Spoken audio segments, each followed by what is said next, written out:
Assalamu alaikum students, how are you?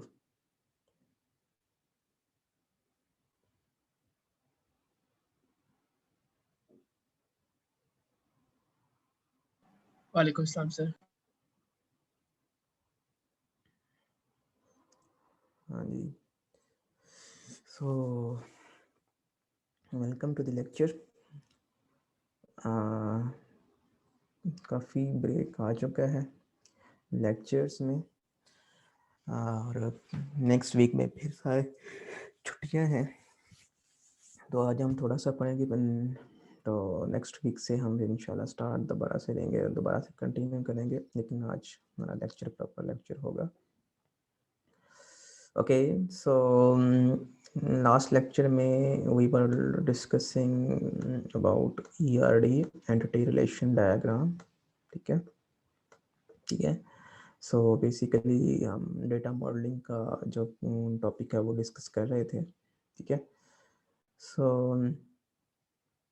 अगर आपने question is this के if you want to data model of a large project, तो database में आप किस तरह से डेटा मॉडलिंग करेंगे अगर कोई आपका प्रोजेक्ट असाइन हो जाता है। ठीक है, तो उसमें सबसे पहले अगर आपके पास एक प्रोजेक्ट है, सपोज हम एग्जांपल ले लेते हैं स्टूडेंट मैनेजमेंट सिस्टम के। ठीक है, we take an example of student management system.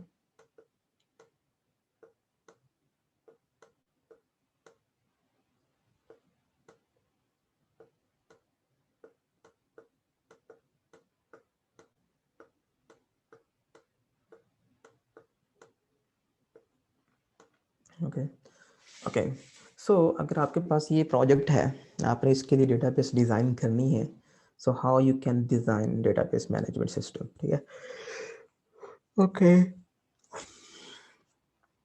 सबसे पहले आप क्या करेंगे, व्हाट यू विल डू। अभी आपको नहीं पता कि आपको कहाँ जाके रफ इसकी ड्राफ्ट टाइप बनाएंगे कि कितने टेबल्स वगैरह होने चाहिए और उन टेबल्स में क्या फील्ड्स वगैरह होंगी। Okay, good. सबसे पहली जो चीज़ है वो ये है कि आपको बेसिकली कुछ रिक्वायरमेंट्स पता होंगी प्रोजेक्ट की। तो सबसे पहले अपने प्रोजेक्ट का स्कोप देखना है कि स्कोप क्या है प्रोजेक्ट का। प्रोजेक्ट के स्कोप का मतलब ये है कि क्यूरीज जो है वो किस तरह की आ सकती हैं, किस तरह की क्यूरीज को हैंडल करने की ज़रूरत है। ठीक है, फॉर एग्जांपल मैं चाहता हूँ कि एक स्टूडेंट है, मैं उसके बारे में देखना चाहता हूँ।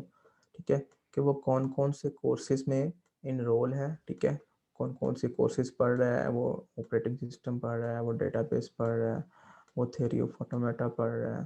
ठीक है, और वो कंप्यूटर नेटवर्क्स पढ़ रहा है। ठीक है, तो मैं अगर एक क्यूरी करना चाहता हूँ कि एक स्टूडेंट जो है मैं उसका आईडी दूँ तो पता चले कि वो कौन कौन से कोर्सेज में पढ़ रहा है। और अगर मैं उसको देखना चाहता हूँ कि उस कोर्स का टीचर कौन है, ठीक है, तो वो उसका टीचर नेम भी बता सकते हो। ठीक है, और अगर मैं देखना चाहूँ कि वो क्लास जो है वो किस रूम में हो रही है, ठीक है, उसका रूम नंबर बताया जाए। ठीक है, तो वो भी मुझे मिलना चाहिए उसका आंसर। ठीक है, और उसकी टाइमिंग्स क्या है वो भी मुझे इसका आंसर मिलना चाहिए। तो मैं सिर्फ अभी तक इतनी सारी क्यूरीज में इंटरेस्टेड हूँ। ठीक है, कि I just want to know about the student, कौन कौन से कोर्सेज में इनरोल है, उसके टीचर्स का नाम क्या है, उसके कोर्सेज का, और वो कौन कौन से रूम्स में, उसकी टाइमिंग्स क्या है। ठीक है, ये ऐसे ही जैसे एक स्टूडेंट जो है वो फर्स्ट डे पे आता है और वो कहता है कि अच्छा मेरी क्लासेस कौन कौन सी हैं और मैं किस किस में रजिस्टर हूँ और मेरे टीचर्स कौन कौन से हैं और मेरी क्लासेस कौन कौन से रूम्स में किस किस टाइमिंग पे हो रही हैं। ओके, तो ये है स्कोप। इसको सामने रखते हुए सबसे पहले जो चीज़ आपने करनी है, ठीक है, वो आपने करनी है कि आपने एंटिटीज़ को आइडेंटिफाई करना है, एंटिटीज़ को। तो आप मुझे बताएं कि अगर आपके सर पास ये दोबारा से समझा दें भी जुम्मे का टाइम था इसलिए थोड़ा लेट ज्वाइन किए क्लास। ओके, सो ये रिकॉर्डेड लेक्चर है, मैं वैसे अपलोड कर दूंगा इसको। मैं दोबारा से ओके बता देता हूँ कि हम बेसिकली डेटा मॉडलिंग कर रहे हैं, ईआरडी डायग्राम बनाने की कोशिश करते हैं। ठीक है, एंटिटी रिलेशनशिप डायग्राम बनाने की कोशिश कर रहे हैं हम, ठीक है। हमारे पास कोई भी प्रोजेक्ट है, ठीक है, जैसे कि स्टूडेंट मैनेजमेंट सिस्टम है हमारे पास, तो हमने उसकी ईआरडी डायग्राम कैसे बनानी है, तो ये है क्वेश्चन, ठीक है।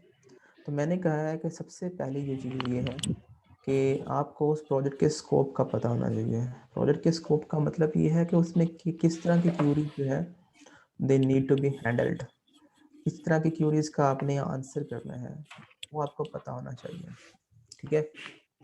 तो नंबर 1 ये चीज़ है, ठीक है। नंबर 2, आप सबसे पहले क्या करेंगे, आप एंटिटीज़ को आइडेंटिफाई करेंगे। तो आप मुझे बता सकते हैं इसमें कौन कौन सी एंटिटीज़ हैं?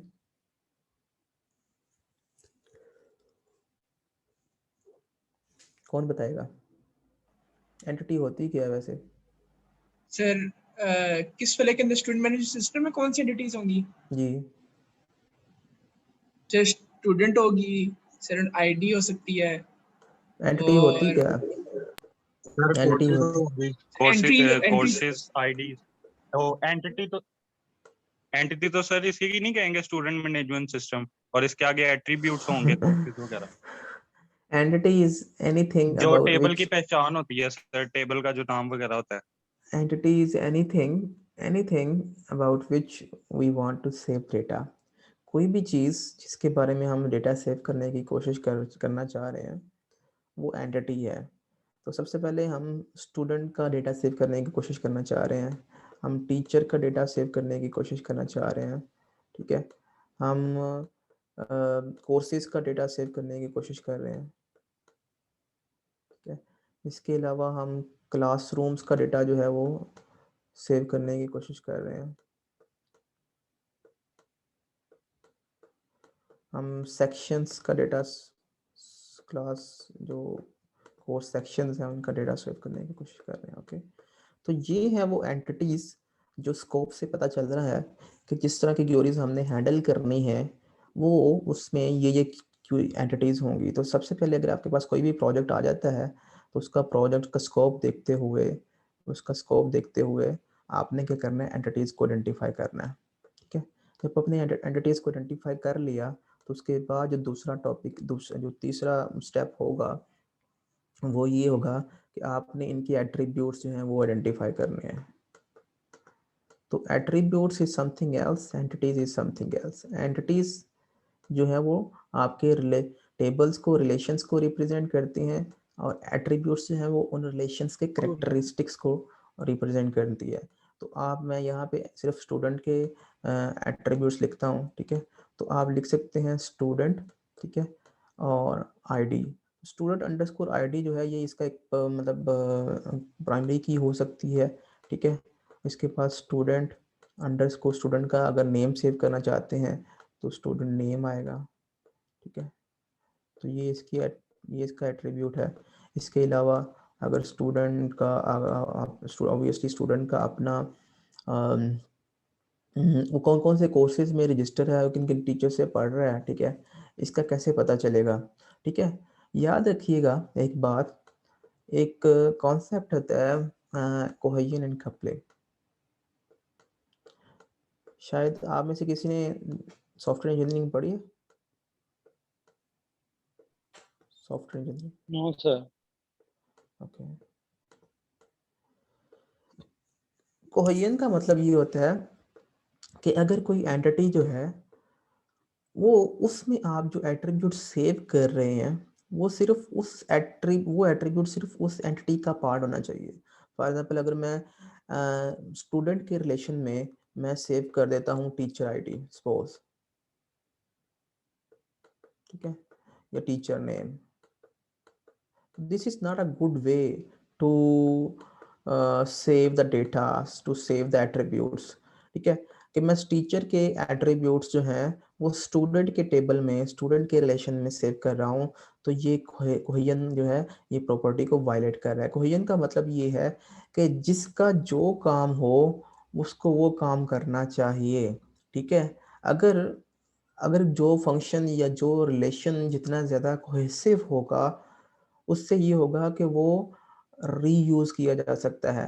कल को फॉर एग्जांपल आपने कोई और प्रोजेक्ट बनाना है जिसमें आपको स्टूडेंट का सिर्फ रिलेशन जो है वो चाहिए, या टीचर का रिलेशन चाहिए, या कोर्स का रिलेशन चाहिए, तो आप सिंपल यहाँ से कॉपी पेस्ट करके आप उसमें यूज़ कर सकते हैं। अगर वो कोहेजन उसमें ज़्यादा होगी, वो कोहेसिव होगा, उसका जो काम होगा, जो उसके एट्रीब्यूट्स होंगे, सिर्फ वो उसमें आपने सेव किए होंगे। अगर वो कोहेसिव नहीं होगा, उसमें आपने सेक्शंस का जो है वो एट्रीब्यूट्स कुछ आए होंगे, क्लासरूम्स के एट्रीब्यूट्स जो हैं वो आपने उसमें मेंशन किए होंगे, तो जब आपको ज़रूरत पड़ेगी स्टूडेंट के रिलेशन को किसी और प्रोजेक्ट में, तो आप वो यूज़ नहीं कर सकेंगे। क्यों? क्योंकि आपने उसमें क्लासरूम्स के एट्रीब्यूट्स भी डिक्लेयर किए होंगे, और उसमें आपको क्लासरूम के एट्रीब्यूट्स की ज़रूरत ही ना पड़े, तो आप रीयूज़ नहीं कर सकते। तो जितनी ज़्यादा कोहेसिवनेस होगी, उतना ज़्यादा आप रीयूज़ कर सकते हो, ठीक है? तो ऑब्वियसली जब आप जब भी कोई आप प्रोजेक्ट बनाते हैं ना, तो वो आप ये सोच के बनाएंगे ये लॉन्ग टर्म चलेगा प्रोजेक्ट आपके साथ। होता ये है कि आपको कुछ प्रोजेक्ट्स मिलते हैं, आप उनको करके दे देते हैं, फिर उसमें रिक्वायरमेंट्स इंजीनियरिंग में चेंजेस आती हैं।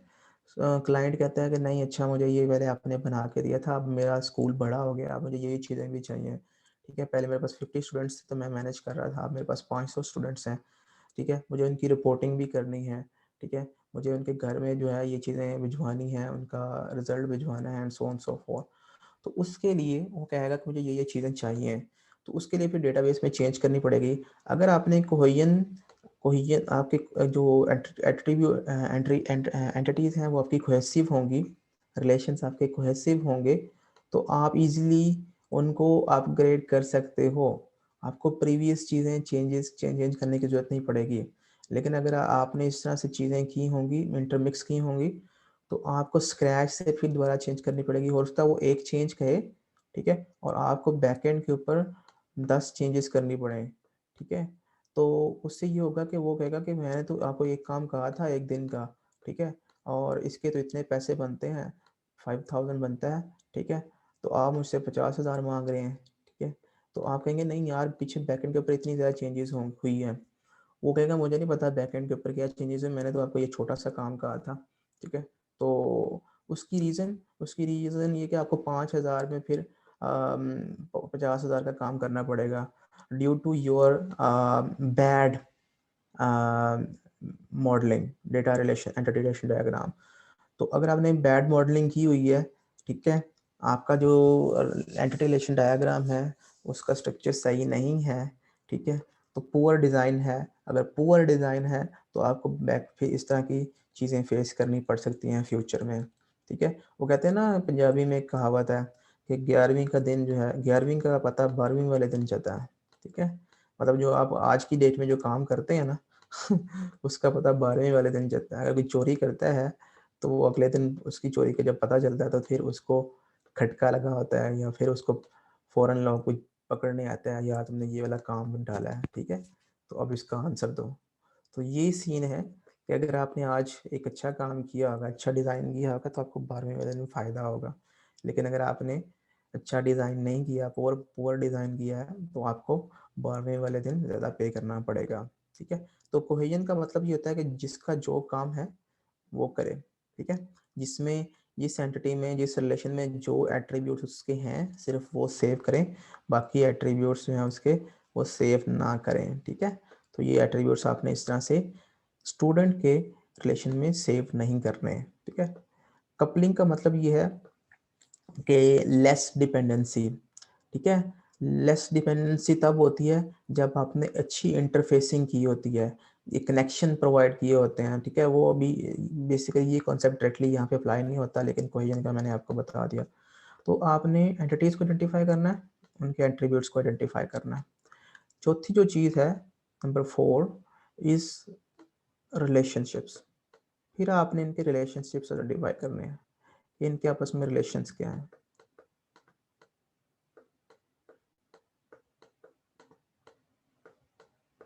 ठीक है? सो रिलेशनशिप्स जो हैं, आपको पता है कि हमने कौन से मॉडल जो हैं वो डेटा मॉडलिंग के लिए पढ़े हैं? पहले जो हमने 2 मॉडल्स डिस्कस किए हैं, याद है किसी को? क्राउसफुट मॉडल, और दूसरा मॉडल कौन सा था? सर चैन मॉडल। CHEN से उसका चैन मॉडल। शुरू होता था। Yes sir. ये दो डायग्राम्स वगैरह इसकी तो आपने दो बताया था कि मॉडल्स, वो हाँ जी, तो दो मॉडल्स हमने डिस्कस किए थे। तो फॉर एग्जांपल यस सर मैं, हाँ, तो जो उनमें से एक मॉडल फॉलो करता हूँ, ठीक है। तो अगर आपने कोई एंटिटी जो है उसको आपने नोटेशन उसको रिप्रेजेंट करना है, ठीक है, तो आप क्या करते हो, आप यहाँ पे लिखते हो उसका नाम, ठीक है। तो मैं यहाँ पे स्टूडेंट का नाम लिखता हूँ ऐसे, तो ये स्टूडेंट की एंटिटी है, और जो स्टूडेंट के एट्रीब्यूट्स हैं वो सारे के सारे यहाँ पे आएंगे, ठीक है। फॉर एग्जांपल स्टूडेंट आईडी है, सर। ये स्टूडेंट वैसे नेम। उससे भी नहीं मिलती जुलती कुछ वो, लेकिन वो तो हम फिर प्रोग्रामिंग में आ जाते हैं ना, जैसे यूएमएल डायग्राम्स होती हैं हमारी।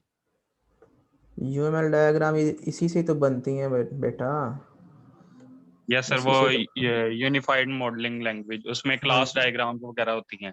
हाँ जी, ये उस क्लास डायग्राम जो है, ये बेसिकली, मैं ये ये कह था, मॉड ये ये क्लास डायग्राम नहीं, थोड़ी ये क्या है, ये क्या है, ये बेसिकली यूनिफाइड मॉडलिंग मॉडलिंग है। लैंग्वेज है। यूनिफाइड मॉडलिंग लैंग्वेज, तो ये मॉडलिंग ही तो कर रहे हैं हम, ठीक है। तो ये यस भी तो सर। एक बेसिकली लैंग्वेज ही है, जिसमें हम मॉडलिंग कर रहे हैं। तो ये बेसिकली यूएमएल की समझ लें कि कॉपी है, ईआरडी, ठीक है। द थिंग इज दोनों यस में सर। डिफरेंस है, क्लास डायग्राम में और ईआरडी डायग्राम में डिफरेंस है। क्लास डायग्राम में हम सिर्फ बताते हैं कि क्लास का नाम क्लास लिखते हैं ऊपर, क्लास और कौन से इधर हैं, जैसे हमने उनके स्टूडेंट लिख एट्रीब्यूट्स, लिया, उसकी आइडेंटिटी। हाँ, उनके एट्रीब्यूट्स ये कौन वाली से हैं। डिफरेंस है। तो उसके बाद हम उसमें बताते हैं क्लास डायग्राम में कौन सी क्लास किससे इनहेरिट हो रही है, कौन सी क्लास किस में कंपोजिट, उसमें ऑब्जेक्ट हम क्रिएट करके उसको कंपोज कर रहे हैं, and so on so fourth. जबकि एट्रीब्यूट्स एंटिटी, उसके फंक्शंस वगैरह बताते हैं। यस और सर। यहाँ पे हम बेसिकली ना तो हम उसके फंक्शंस बता रहे होते हैं, मेथड्स बता रहे होते हैं, नंबर वन ये डिफरेंस है। नंबर टू, इसमें हम बेसिकली रिलेशनशिप्स के ऊपर ज़्यादा फोकस करते हैं, जबकि उसमें रिलेशनशिप के ऊपर फोकस नहीं होता। That is why it is called entity relationship diagram, ठीक है। तो रिलेशनशिप जो है वो, अब मुझे ये बताएं कि यहाँ पे मैंने स्टूडेंट आईडी है, स्टूडेंट नेम है, ठीक है, और सपोज स्टूडेंट नंबर है, ठीक है, सेल नंबर। तो यहाँ पे मुझे कौन सी एंटिटी बनानी चाहिए, यहाँ पे कोई भी बना दूँ, कोर्स की कोर्स बना दो। तो ये कैसे पता चलेगा कि आपने फॉर एग्जाम्पल यहाँ पे रूम्स की एंटिटी, क्लासरूम्स की एंटिटी क्यों नहीं बना दी इसके साथ। तो आप जो है, आप बेसिकली एक टेबल बनाएं। टेबल जो है, रिलेशनशिप्स जो है, ये एंटिटी रिलेशन डायग्राम बनाने से पहले रिलेशनशिप्स के लिए आप टेबल डिज़ाइन करें। जितनी आपने एंटिटीज़ बनाई हैं उससे एक ज़्यादा आपने उतने का, यानी कि n+1 का आपने एक 2D मैट्रिक्स डिज़ाइन करना है। अगर आपके पास 5 एट्रीब्यूट्स यहाँ पे एंटिटीज़ हैं, तो आपने 6x6 का आपने एक मैट्रिक्स डिज़ाइन करना है, ठीक है। तो यहाँ पे आपने बेसिकली उन सारी एंटिटीज़ का नाम लिखना है, जैसे स्टूडेंट है, टीचर है, कोर्स है, क्लासरूम है, ठीक है, और इसके अलावा क्या था, सेक्शंस हैं, ठीक है, सेक्शन। इसी तरीके से यहाँ पर भी आप ऐसे लिख सकते हैं, स्टूडेंट, टीचर, कोर्सेज, क्लासरूम और सेक्शंस, ठीक है। अब स्टूडेंट के साथ आपने कोई रिलेशनशिप नहीं बनाना, सेल्फ रिलेशनशिप इसमें नहीं है, तो आप यहाँ पे क्रॉस कर दें, ठीक है। स्टूडेंट का टीचर के साथ रिलेशनशिप होगा, यस यस सर। सर है। यस यस होगा। तो आपने स्टूडेंट का टीचर के साथ रिलेशनशिप है, तो आपने यहाँ पे भी टिक कर देना है और यहाँ पे भी टिक कर देना है, क्योंकि ये इसका मतलब भी टीचर स्टूडेंट का रिलेशनशिप है, और इसका मतलब भी स्टूडेंट टीचर का रिलेशनशिप है। स्टूडेंट का कोर्सेज के साथ रिलेशनशिप होगा डायरेक्टली, यस, डायरेक्ट रिलेशनशिप कह रहा हूँ, ठीक है, यस। तो इसी तरीके से यहाँ पे भी टिक कर दें। फिर आपने यहाँ पे लिखना स्टूडेंट क्लासरूम। स्टूडेंट का डायरेक्टली क्लासरूम के साथ कोई रिलेशनशिप नहीं है, क्लासरूम का रिलेशनशिप है कोर्स के साथ, कि कौन सा, या सेक्शन के साथ, कि कौन से सेक्शन की क्लास किस क्लासरूम में हो रही है। तो यहाँ पे इसका रिलेशनशिप नहीं है, ठीक है। इसी तरीके से सेक्शंस का भी स्टूडेंट के साथ कोई डायरेक्टली रिलेशनशिप नहीं है। इस तरह से टीचर की बात करें, तो टीचर का आपने कोर्सेज के साथ कौन कौन सा कोर्स पढ़ा रहा है, डायरेक्टली रिलेशनशिप एग्जिस्ट करता है, तो यहाँ पे आपको टिक करना पड़ेगा ऐसे। इसी तरीके से टीचर का कौन से क्लासरूम में क्लास हो रही है, उसका सेक्शन कौन सा है डायरेक्टली उसके साथ, टीचर का रिलेशनशिप नहीं है, ठीक है। एंड कौन सा क्लासरूम जो है, जो कोर्स है, उसका कौन से क्लासरूम में बेसिकली होता ये है कि हर कोर्स का एक सेक्शन होता है। जैसे कि एक डेटाबेस है, इसके मेरे पास में हस इसके मेरे ख्याल से 7 सेक्शन चल रहे हैं यूएमटी में, और उनमें से 2 सेक्शन मेरे पास हैं।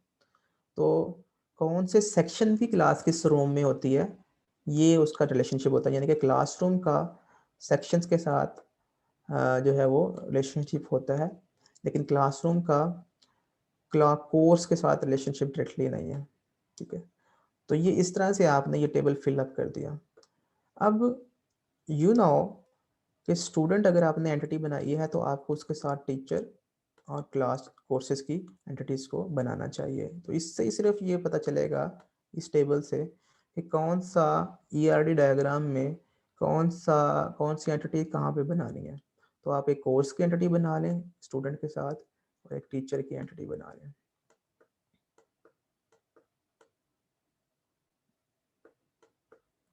ठीक है।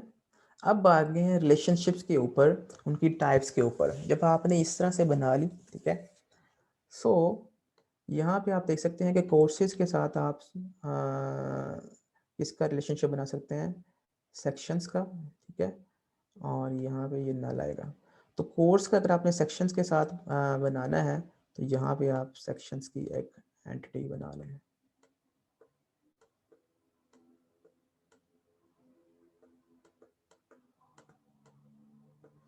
और सेक्शंस का आप क्लासरूम के साथ बना सकते हैं।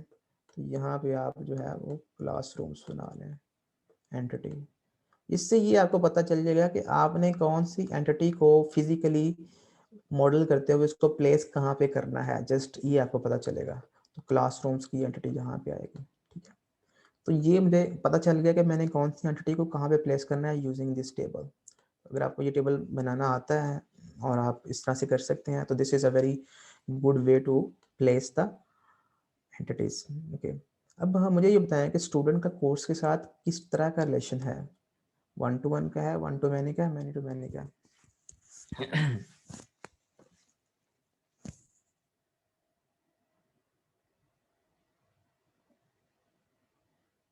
जी स्टूडेंट्स, सर 1 to 1 क्या है?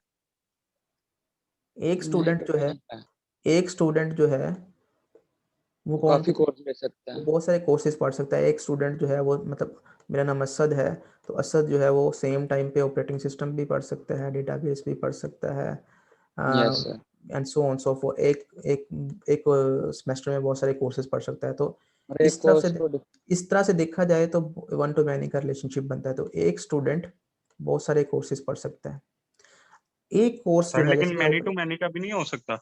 एक एक जो कोर्स है जैसे कि ऑपरेटिंग सिस्टम है, एक कोर्स है जो है वो बहुत सारे स्टूडेंट्स पढ़ सकते हैं। तो इस तरफ से फ्रॉम लेफ्ट टू राइट अगर आपने देखना है तो फिर भी 1 to many का रिलेशनशिप है, और फ्रॉम राइट टू लेफ्ट देखना है तो इस तरफ भी 1 to many का रिलेशनशिप है। तो जब लेफ्ट टू राइट और राइट टू लेफ्ट जब आपने दोनों तरफ देखना है, तो अगर मैनी 1 to many और 1 to many का रिलेशनशिप बन रहा है दोनों तरफ, तो वो एक्चुअल में मैनी टू मैनी का रिलेशनशिप है। तो आपने इसको इस तरह से लिखना है, one student can enroll in multiple courses in many courses, तो ये आएगा। and in one course many students can register, तो ये आपको मैनी टू मैनी का रिलेशनशिप इस तरह से रिप्रेजेंट करना है, ठीक है। अब बात करते हैं स्टूडेंट और टीचर की। तो स्टूडेंट और टीचर के दरमियान क्या रिलेशनशिप है, वन स्टूडेंट इसमें मैनी टू मैनी का या बहुत सारे टीचर से पढ़ सकता है, ठीक है। और एक टीचर जो है वो बहुत सारे स्टूडेंट्स को पढ़ा सकता है। Yes sir. तो ये मैनी टू मैनी का रिलेशनशिप है। अब देखें, अगर आपने एंटिटीज को यहाँ पे प्लेस किया होता तो आपको ये रिलेशनशिप बनाना बड़ी मुश्किल हो जाती है। आप लाइनिंग यहाँ से यहाँ खींच के लेके आते होते, यहाँ से यहाँ ऐसे करके, ठीक है। तो ये एक इट्स अ गुड वे, अगर आपने ये टेबल बनाया हुआ है तो आपको पता चल जाएगा कि कौन सी एंटिटी को कहाँ पे प्लेस करना है। अब कोर्सेज जो है उसकी बात कर लेते हैं। कौन बताएगा कोर्सेज का रिलेशनशिप सेक्शंस के साथ क्या होगा? जी, किसी को नहीं पता? एक कोर्स के मैनी सेक्शंस हो सकते हैं, जैसे हो कि सकते हैं। अभी मैंने देखा है Yes, कि sir. डेटाबेस के बहुत सारे सेक्शंस हैं, एक कोर्स के बहुत सारे सेक्शंस हो सकते हैं। एक सेक्शन एक ही कोर्स का होगा, एक सेक्शन एक ही कोर्स का होगा, मतलब अगर V2 सेक्शन है, डेटाबेस है, उसके बहुत सारे सेक्शंस हैं, One to V1 many. है, V2 है, V3 है, ठीक है। लेकिन एक सेक्शन जो है वो एक ही कोर्स का होगा। ये नहीं है कि सेम सेक्शन में डेटाबेस के भी बच्चे बैठे हुए हैं और ऑपरेटिंग सिस्टम के भी बच्चे बैठे हुए हैं, ऐसा नहीं है। तो हमने इसका जो रिलेशनशिप बनता है वो 1 to many का है। इसी तरीके से सेक्शंस का और कोर्स क्लासरूम्स का क्या रिलेशनशिप बनता है। 1 to 1 का। एक सेक्शन की क्लास एक ही रूम में होगी, ये नहीं है कि एक सेक्शन जो है वो डिस्ट्रीब्यूटेड है, V2 की क्लास रूम नंबर 5 में भी हो रही है, रूम नंबर 6 में भी हो रही है, सेम टाइम पे रूम Yes, नंबर 8 में भी हो रही है। तो एक सेक्शन जो है उसकी क्लास एक ही रूम में होगी और एक रूम में एक ही क्लास बैठी होगी। ये नहीं है कि एक रूम में आपने मल्टीपल क्लास सेक्शंस को बैठाया हुआ है, ठीक है। V2 को भी बढ़ाया हुआ है, V3 को भी बढ़ाया हुआ है, उसका टीचर भी बढ़ा रहा है, उसका टीचर भी बढ़ा रहा है। तो ऐसा हम नहीं चाह रहे। ऐसा इम्प्लीमेंट कर सकते हैं हम, अगर आपका स्कोप ऐसा है अगर वो कोई ऐसा बंदा कहता है यार मेरा एक स्कूल है तो उसमें मेरे पास बड़े बड़े रूम्स हैं, मैं चाहता हूँ कि एक रूम में 2 क्लासेस साइमल्टेनियसली हो, प्राइमरी का बच्चा भी बैठा पढ़ रहा हो, उसकी टीचर है उसको पढ़ा रही हो, और नर्सरी का बच्चा जो है वो उसको भी, and so on so fourth. तो आप समझ रहे हैं मेरी बात। तो अगर एक रूम में आप मल्टीपल सेक्शंस को अलाउ करना चाहते हैं, you can do it according to your scope. अगर आपके पास स्कोप इस तरह का है yes sir. तो आप उसमें design to Just design very examination करता है। hall में काफी बच्चे होते हैं और different papers दे रहे होते हैं। हाँ, तो वो उस तरह की, अगर आपके पास आपकी रिक्वायरमेंट्स के ऊपर डिपेंड करता है कि yes sir, design to design. Customer आपको किस तरह की रिक्वायरमेंट्स देता है। तो अगर आपकी रिक्वायरमेंट्स चेंज होंगी उसके अकॉर्डिंगली आपका ये डिज़ाइन चेंज होगा। तो अभी तक जो मैं फॉलो कर रहा हूँ डिज़ाइन, वो अभी जिस तरह से हम UMT में क्लासेस ले रहे होते हैं उस तरीके से मैं सिस्टम जो है उसको फॉलो कर रहा हूँ, स्कोप को। तो मैं उसके अकॉर्डिंगली ये डिज़ाइन कर रहा हूँ। तो ले जी, इस तरह से ये बाकी सर सारी चीज़ें टीचर का कोर्सेज के साथ।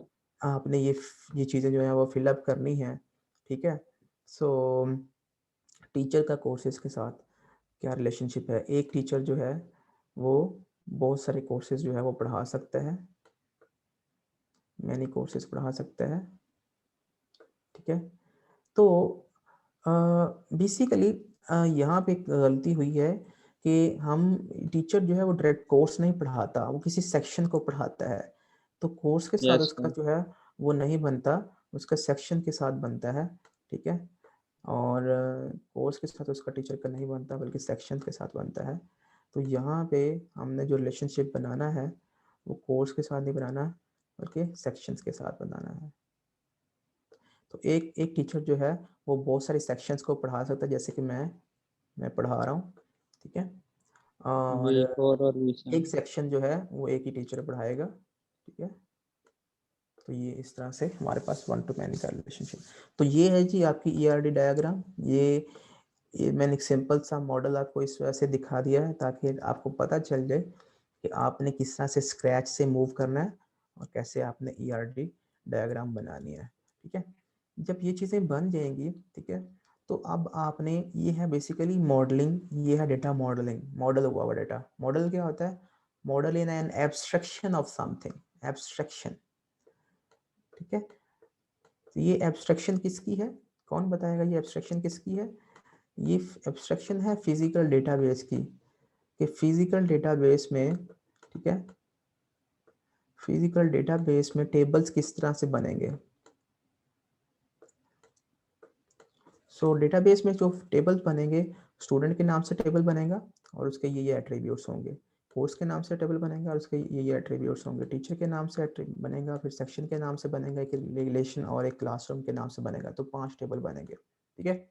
लेकिन जब एक्चुअल में इनफैक्ट हम इसको इम्प्लीमेंट करेंगे, थ्योरेटिकली अभी ये लग रहा है, थ्योरेटिकली ये लग रहा है कि 5 टेबल बनेंगे, लेकिन ज़्यादा टेबल बनेंगे। क्यों क्यों क्यों 5 नहीं बनेंगे, ज़्यादा बनेंगे, मोर देन 5।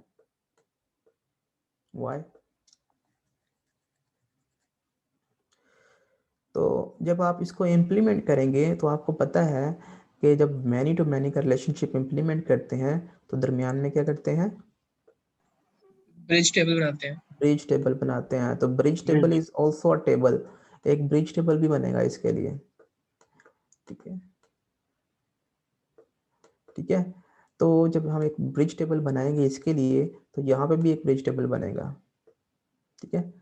सो जब भी आपने मैन्यू टू मैन्यू का रिलेशनशिप इंप्लीमेंट करना है, तो आपको एक टेबल बनाना पड़ेगा एक्सेट्रा, ठीक है। तो इन फैक्ट यहाँ पे 5 के बजाय यहाँ पे 7 टेबल्स बनेंगे, ठीक है।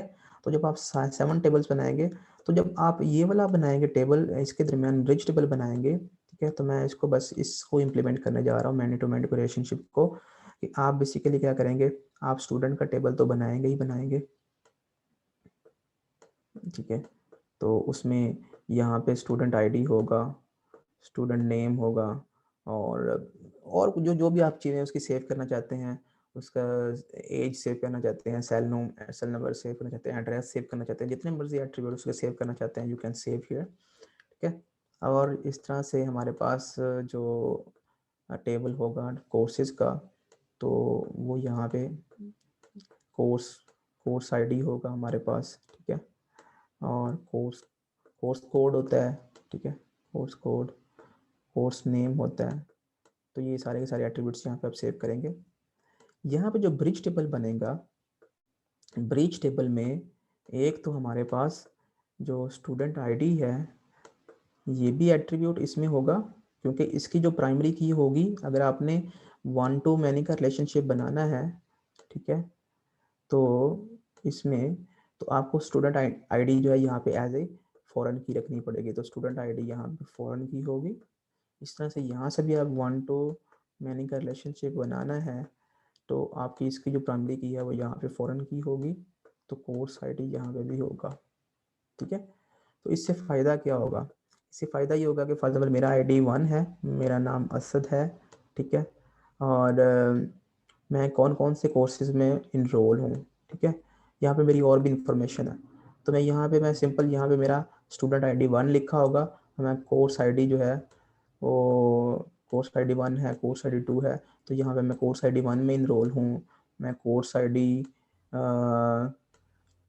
यहाँ पे मेरा स्टूडेंट आईडी 1 है, कोर्स आईडी मेरा यहाँ पे 2 है, तो इसमें इनरोल हूँ एंड सो ऑन। तो सिर्फ ये वाला टेबल जो है वो एक्सपैंड करेगा, ठीक है। इसमें सिर्फ एक दफ़ा मेरी एंट्री होगी, और यहाँ पे भी कोर्सेज की एक दफ़ा एंट्री होगी कि कोर्स कोड जो है वो ये है 1 2 3 कोर्स, और ये ओएस का कोर्स है एंड सो ऑन, तो ये डेटाबेस एंड सो ऑन। तो इसमें जो कोर्सेज का जो डेटा है वो एक दफ़ा सेव होगा, और इस तरह से जो स्टूडेंट्स हैं उनकी एंट्रीज भी एक दफ़ा होंगी, ठीक है। लेकिन यहाँ पे जो ये वाला टेबल है, इसमें बेसिकली एंट्रीज बढ़ती जाएंगी, कि अगर एक स्टूडेंट 10 कोर्सेज में इनरोल है या 5 कोर्सेज में इनरोल है, तो उसकी यहाँ पे 5 एंट्रीज होंगी स्टूडेंट आईडी 1 के नाम से। जैसे कि यहाँ पे स्टूडेंट आईडी 1 के नाम से 2 एंट्रीज हैं, तो इसका मतलब ये है कि असद जो है वो इन 2 कोर्सेज में इनरोल्ड है, ओके। तो ये आपको इम्प्लीमेंटेशन मैंने पहले से बता दी थी कि कैसे 1 to 1, 1 to many और many to many का रिलेशनशिप इम्प्लीमेंट करते हैं। आज हमने देखा कि किस तरह से हम डेटा मॉडल कर रहे होते हैं, ठीक है। सो अगर किसी ने पुअर डिज़ाइन कर लिया है, तो पुअर डिज़ाइन से ये होगा कि डेटा रिडंडेंसी होगी। अभी आपको डेटा रिडंडेंसी इसमें नज़र नहीं आएगी, ठीक है, लेकिन पुअर डिज़ाइन करेंगे तो डेटा रिडंडेंट होना शुरू हो जाएगा, आप करके देख लें, ठीक है। अगर आपका डिज़ाइन इस तरह का नहीं है, ठीक है, आप मैनी टू मैनी का रिलेशनशिप किसी और तरीके से एक ही टेबल में इंप्लीमेंट कर लेते हैं, आप स्टूडेंट और कोर्सेज का डेटा एक ही टेबल में रखना शुरू कर देते हैं, आप रख के देख लें, तो आपके पास डेटा रिडंडेंसी आ जाएगी। क्यों? क्योंकि आप लिखेंगे असद जो है वो ऑपरेटिंग सिस्टम के कोर्स में भी इनरोल है, असद जो है वो डेटाबेस के कोर्स में भी इनरोल है, असद जो है वो थ्योरी ऑफ ऑटोमेटा के कोर्स में भी इनरोल है। तो आपको नज़र आ रहा है कि असद दोबारा रिपीट हो रहा है और उसका आईडी रिपीट हो रहा है। तो अगर आप इस तरह का मॉडल करेंगे, पुअर डिज़ाइन करेंगे, आपकी जो रिलेशन एट्रीब्यूट्स हैं, जो एंटिटीज़ हैं, उसमें कोहेजन नहीं होगी, तो आपका डिज़ाइन जो है उसमें डेटा रिडंडेंसी होगी, ठीक है। सो डेटा रिडंडेंसी जो है जब वो होगी, तो obviously this will lead to data inconsistency, it may lead to data inconsistency. तो स्टूडेंट्स, आपको समझ आ गई बात की क्या हमने डिस्कस किया आज? तो ये था Yes, sir. इस कोर्स को पढ़ने का ऑब्जेक्टिव। आधा ऑब्जेक्टिव ये था, 50% ऑब्जेक्टिव ये था कि आपको डेटा मॉडलिंग करनी आए, आपको डेटाबेस डिज़ाइन करना आए और फिर उसको इम्प्लीमेंट करना है। तो ये डिज़ाइन है, ये डेटाबेस डिज़ाइन है, ठीक है, सिंपल। और उसके बाद ये उसकी जब इम्प्लीमेंटेशन करेंगे, इनफैक्ट जैसे मैंने अभी आपको बताया, तो फिर वो उसकी इम्प्लीमेंटेशन हो जाएगी। तो डेटाबेस डिज़ाइन एंड इम्प्लीमेंटेशन, ये इसका 50% ऑब्जेक्टिव था इस कोर्स का। तो आप इस तरह से कर सकते हैं कि आप अपने तौर पे प्रोजेक्ट्स लें। आप देखेंगे कि इससे रेलेवेंट जो एग्जांपल्स हैं, कोई और प्रोजेक्ट्स लें। आप होटल मैनेजमेंट सिस्टम ले सकते हैं, एयरलाइन मैनेजमेंट सिस्टम ले सकते हैं, what ever the management system you can use. आप उसके लिए डेटाबेस ERD डायग्राम जो है वो मॉडल करें और उसको इम्प्लीमेंट करने की कोशिश करें, ठीक है। सो इस तरह से ये होगा कि आपका जो हाथ है वो डेटाबेस के ऊपर साफ होना शुरू हो जाएगा, ठीक है। अब हम इंशाल्लाह नेक्स्ट क्लास में हम देखेंगे कि अगर कोई पुअर डिज़ाइन कर लेता है, उसमें डेटा रिडंडेंसी है, तो किस तरह से हम उसको बेहतर कर सकते हैं, उसमें डेटा रिडंडेंसी रिमूव कर सकते हैं। तो इंशाल्लाह we will discuss about that topic is called normalisation. तो after Eid we will discuss about normalisation, वो एक नया टॉपिक है।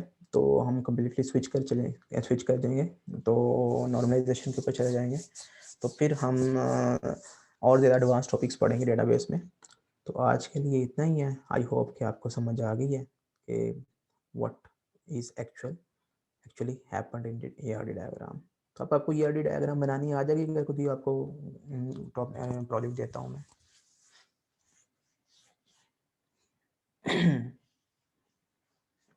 बोलते नहीं हैं। सर क्या कर रिपीट कीजिए? मैंने कहा कि अगर आपको कोई प्रोजेक्ट मिलता है तो आप उसको डिज़ाइन कर लेंगे, ERD डायग्राम बना Yes, लेंगे। sir. इंशाल्लाह ताला। Yes, तो ये sir, इंशाल्लाह। आपके फाइनल में 10 नंबर का सवाल होगा ये, ठीक है। आपको एक इंशाल्लाह ताला सिस्टम कर लेंगे। आपको एक सिस्टम दिया जाएगा, ठीक है, एक प्रोजेक्ट दिया जाएगा, उसका स्कोप बताया जाएगा आपको, स्कोप, ठीक है। तो उसको Yes, उसके अकॉर्डिंगली आपने उसकी एंटिटीज़ को आइडेंटिफाई करना होगा, एट्रीब्यूट्स को आइडेंटिफाई करना होगा, रिलेशनशिप्स को आइडेंटिफाई करना होगा, फिर ये टेबल बनाना होगा, फिर आपने ये इस तरह से ये डायग्राम बनानी होगी, ठीक है। तो यहाँ पे मैंने बेसिकली टाइम की कम की वजह से यहाँ पे एट्रीब्यूट्स नहीं लिखे हैं, तो यू हैव टू राइट, इसमें एट्रीब्यूट्स आपको लिखने पड़ेंगे, ठीक है। और उसमें आपको बताना पड़ेगा ये प्राइमरी की है, साथ में पिक के लिखना पड़ेगा, यहाँ पे पिक के लिखते हैं ऐसे। तो और जब आपने इसकी इम्प्लीमेंटेशन करनी है, ठीक है, तो आप उसमें डेटा फिलअप करके दिखा सकते हैं कि अच्छा सर ये टेम्पलेट मैंने डेटा का फिल किया, जिस तरह से मैंने ये बनाया है एक छोटा सा टेम्पलेट। तो इस तरह से सारे टेबल्स का आप डेटा जो है वो फिल कर सकते हैं।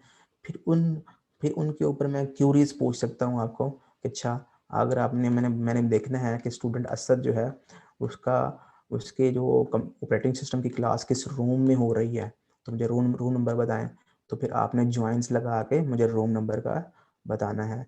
तो ये है complete step by step from scratch to the query handling, कि आपने किस तरह से स्टूडेंट जो यूजर्स हैं उनकी क्यूरीज को हैंडल करना है। तो SQL आपको आती है, ठीक है, ज्वाइंस आपको पता है। तो जब आपके पास मल्टीपल टेबल्स होते हैं तो obviously if you want to extract data from many tables you have to use a joins. तो आपने ज्वाइंस कैसे लगाने हैं ये आपको पता होना चाहिए, ठीक है।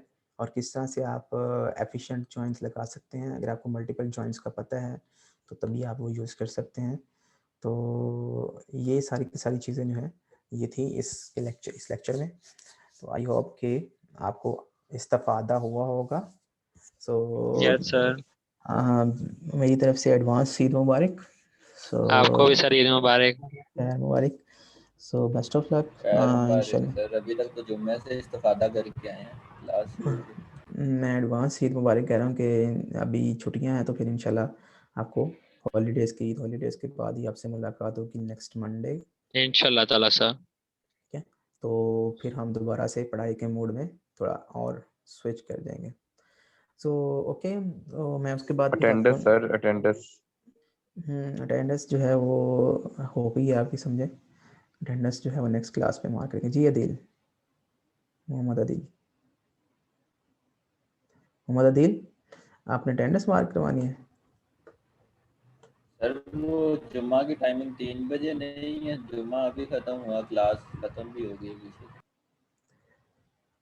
यार ये आखिरी क्लास थी रमज़ान में, तो इंशाल्लाह नेक्स्ट फिर जो क्लास होगी वो रमज़ान के बाद होगी, तो टाइमिंग सेट हो जाएगी। ठीक है, यस सर 5 बजे। हाँ जी, 5 बजे क्लास होगी आपकी अब। ठीक है, सर अटेंडेंस Yes, आपने sir. कहा लग गई हुई है? सर इनको अटेंडेंस का ही मसला है, बस देख ले। अटेंडेंस नहीं मैं लगाता, इन्हें जो अच्छी अच्छी काम बन बातें नहीं पसंद, सिर्फ अटेंडेंस ही पसंद है। आज का जो ओ लेक्चर था भाई ना अच्छी वो बड़ा बात नहीं इम्पोर्टेंट पसंद है, लेक्चर ये था। ना हो कि एंड पे जाके शॉर्ट अटेंडेंस हो जाए फिर। आपको पता है कि मैंने 6 सेमेस्टर हो गए हैं यूएमटी में, तो आज तक किसी स्टूडेंट को शॉर्ट अटेंडेंस नहीं किया। एक स्टूडेंट मेरे पास आ गया, सर मैं क्लासेस नहीं ले सका, मुझे फाइनल में बैठने की इजाज़त दी जाए। उसने मेरे ख्याल से शायद शुरू में 1-2 क्लासेस ली थी, उसके बाद उसने एक भी क्लास नहीं ली थी। 2-3 क्लासेस के साथ वो फाइनल जो है ना उसने दे दिया था। ठीक है, तो उसकी दड़का लगाया था आपको अटेंडेंस का छोड़ें, आप ये सोचें कि अगर आपको ये ईआरडी नहीं बनानी आएगी तो आप करेंगे क्या फ्यूचर में। ठीक यस है, सर। तो ये यस सर। इस तरह के क्वेश्चंस आप करते नहीं हैं, और जो इररेलेवेंट क्वेश्चंस हैं, नॉन फंक्शनल प्रॉपर्टी हैं, फंक्शनल होती हैं कि नॉन फंक्शनल होती हैं। नॉन फंक्शनल जो होती हैं वो ये होता है कि मैं फॉर एग्जाम्पल कहता हूँ कि आपको एक इंटरफेस बनाना है, जैसे कि फॉर एग्जाम्पल एड्रेस बुक का आपने इंटरफेस बनाना है, उसमें आपने नेम लेना है, आईडी लेना है और उसको सेव करना है। तो बजाय इसके कि वो काम करने की बजाय आपके अच्छा ये जो इसका देखें जी, ये बैकग्राउंड देखें, इसमें मैंने ग्रीन कलर लगाया है, इसमें मैंने पिंक कलर लगा दिया, बस वही मैंने पिंक कलर कहा था, मेरी तरफ से तुम रेड लगा लेते। ठीक है, लेकिन जो फंक्शन था वो तो परफॉर्म करते, वो परफॉर्म नहीं किया, और पीछे बता रहा है कि सर मैंने इसका बैकग्राउंड बड़ी ज़बरदस्त पिक्चर लगाई है, ये देखें सर मेरी सेल्फी लगी हुई है। तो इस तरह की बातें करते हैं स्टूडेंट आजकल, non functional behaviour, non functional properties के ऊपर। फंक्शनल जो चीज़ें होती हैं वो उसके ऊपर आते ही नहीं है। So okay, thank you. Sir इसके रिकॉर्डिंग का लिंक शेयर कर दीजिएगा सर। हाँ ऑफ कोर्स अल्लाह हाफिज़। अल्लाह हाफिज़ सर। अल्लाह हाफिज़।